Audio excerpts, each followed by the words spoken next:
Hi everyone, my name is Ben Linscott, and to preface this presentation, I had eye surgery about 4 months ago to correct my eyesight, and due to the eye surgery, I cannot have my eyes out in sunlight for about a year afterwards, so forgive me for wearing sunglasses throughout my presentation. So, today, I'm going to be teaching you guys how to tie a tripod with a tripod lash. Tripods are used for many different things, from tying clotheslines between two separate tripods to hanging pots and pans above a fire with a tripod.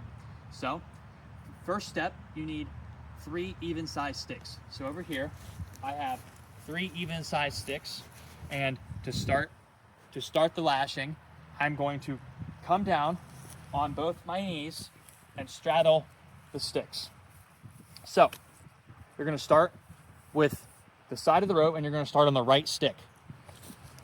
You're going to come over top of it, and you are going to tie a clove hitch, which is just a simple X, like so. And then you're going to bring the rope up underneath the X, like this, and tighten it so it's an X over on top of the rope, so it's nice and secure. Okay, from here, I have a lot of rope because I can't cut the rope, so I have a lot of extra rope. So, from here, we're going to take this part of the rope, and it's going to go underneath the middle log. And then from the middle log, it's going to go over top, and then back underneath the left log, and then back over top the middle log, until we're back to the log we started on, and we're going to come up underneath and back over top. Now, we're going to repeat this process about 6 times, making sure it's nice and tight, because you don't want your tripod to go anywhere, especially if you're cooking and it falls on the fire. So, we're tightening it up, keeping going. We're going to do this about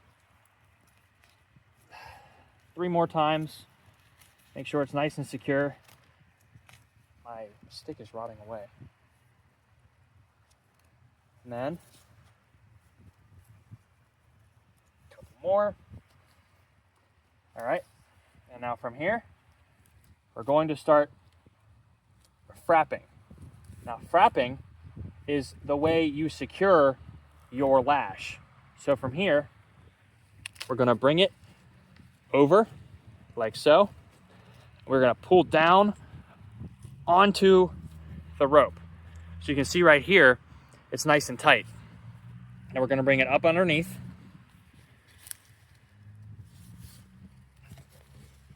Like so. We're going to tighten it again. And then we're going to do that one more time just to make sure it's nice and secure.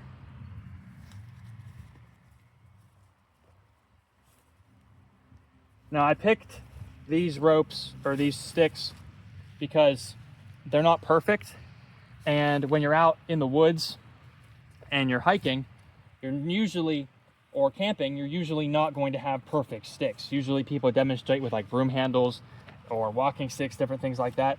I chose to demonstrate with sticks with these logs I found, because usually you're not going to have perfect sticks out and about. So we're going to frap it 3 more times on the right side.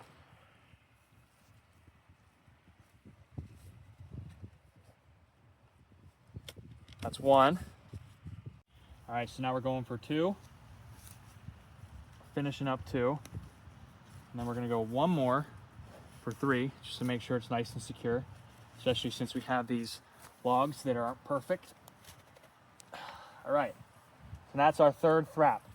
And this is nice and tight. And we want it nice and tight so the logs don't slip when you're putting weight on it from like a pot or something like that. So we're going to finish it up with another clove hitch. So, wrapping it around, going to create that X again, like so, right here, see that? And then we're going to bring it up and underneath, and we're going to bring this through like this. I'm going to pull this daisy chain through because I have way too much rope. And tighten it up. All right. Now we're gonna step back. We're gonna put up our tripod.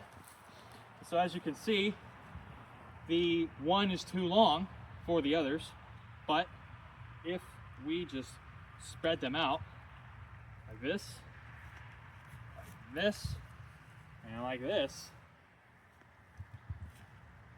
come here, we have a perfect tripod that you can hang stuff from if this was a rope hanging from the top, and you can push down on it. You can tell that it's sliding a little bit because the ground is muddy, but it's not breaking and the rope is staying. So as you can see right here, this is what happens to the lash and why we lash it. So it sticks nice and close together, and then once you're done with it, you can untie it and put those sticks back in the woods, and it's like you were never here. Just like the Boy Scouts say, leave no trace. So this has been my presentation. I hope you've enjoyed it, and I hope this was informative for you. This is obviously an extremely important life skill to have, especially lashing in general is extremely useful to have. There's diagonal lashing, square lashing, and you can use it to build small buildings, to swing sets, and it's just an extremely useful skill to have. I encourage you from this point to do your own research and learn the other types of lashing and to practice this, because practice makes perfect. Keep practicing, make sure you get good at it. I know it can seem confusing at times, but keep trying, and I believe that you will be able to lash together anything you want. This has been my presentation. Thank you.